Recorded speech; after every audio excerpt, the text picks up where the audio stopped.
Neuropeople, mesmo após tanto tempo pós-pandemia, ainda hoje, alguns pacientes me procuram aqui no consultório com queixas de concentração, cognitivas e principalmente de memória pós-infecção por Covid. Será que isso procede ou não procede? Será que existem caminhos para a gente virar esse jogo? São esses os temas que vamos abordar nesse vídeo de hoje.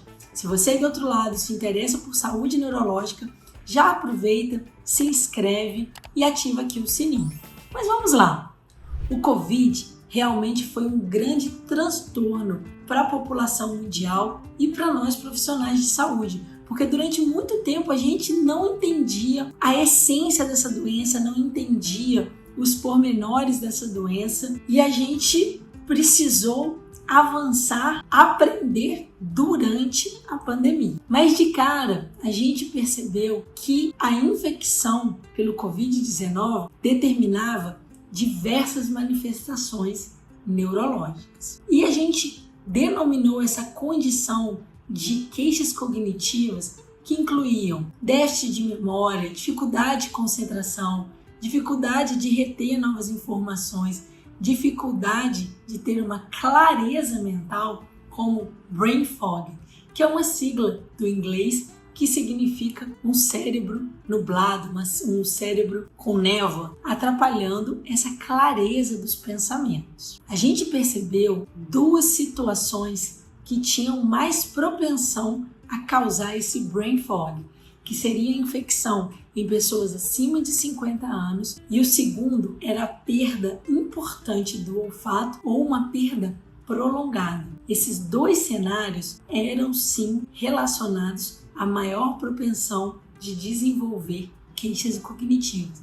Mas o que tem a ver o olfato com a memória? Uma questão anatômica explica essa correlação. O nosso sistema olfativo, as células que são responsáveis pelo nosso sentido do olfato, se conectam a uma área do cérebro próximo ao hipocampo, que é a área do cérebro responsável pela memória. Então, existe a teoria de que essa infecção poderia causar uma inflamação e que não se restringia somente à parte olfativa, se propagando a regiões adjacentes e, neste caso, acometendo o hipocampo, que é a parte responsável pela memória. E sim, existe uma alta frequência dessas queixas em diversos grupos de pacientes, mas principalmente naqueles acima de 50 anos. É claro que também a questão social impactou muito na nossa capacidade cognitiva.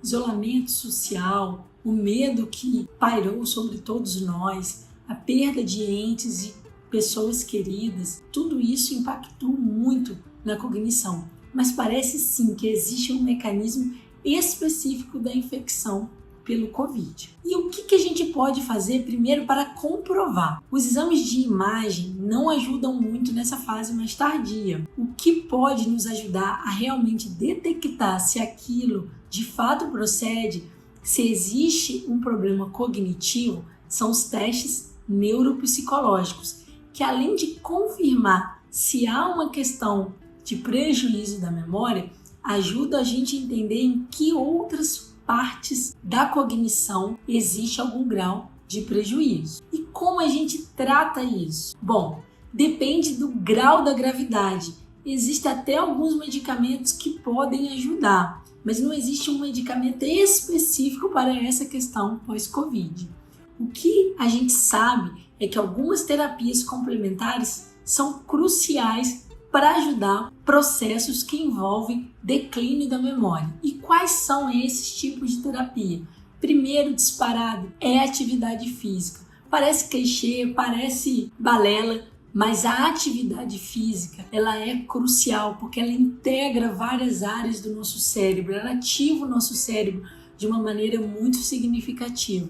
Então, a atividade física sempre vai ser um pilar importante quando tratamos de queixas cognitivas e de memórias. Outro tipo de terapia que pode ser indicado e trazer importante benefício são as terapias cognitivas com o uso de jogos com o uso de leitura, escrita e diversas técnicas que ajudam a estimular a mente. E a repetição ajuda a que essas conexões sejam refeitas dentro do nosso cérebro. Esse conceito que o nosso cérebro não muda já caiu por terra há muito tempo. A neuroplasticidade existe, ela é importantíssima para a recuperação de danos neurológicos e ela precisa ser constantemente estimulada para que a gente possa, de fato, colher os frutos. Então é importante, se a gente quer trazer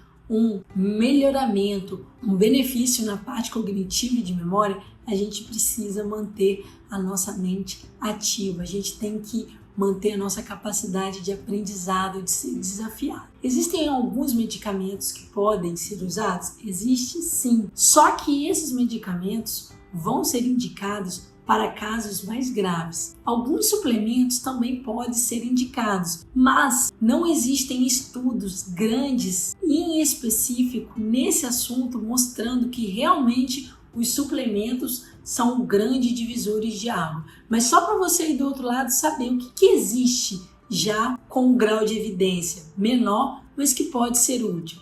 Ômega 3, creatina parecem trazer algum resultado, mas fica aqui sempre o alerta que dar a informação com o máximo de evidência possível. Não existem evidências gigantescas que mostram que realmente só esses suplementos vão fazer esse sintoma melhorar. É tudo dentro de um contexto que envolve vários pilares: suplementos, medicamentos, atividade física e atividades cognitivas. O importante é, se você tiver algum sintoma relacionado à memória ou à cognição, que você não deixe de lado, que você não se acostume com ser menos do que você realmente é. A gente precisa buscar ajuda, a gente precisa detalhar e buscar um caminho para melhoria. Espero que você tenha gostado desse vídeo. Se você tiver dúvidas, mande aqui para mim, que vai ser um grande prazer poder ajudar. Até o próximo vídeo, NeuroPeople!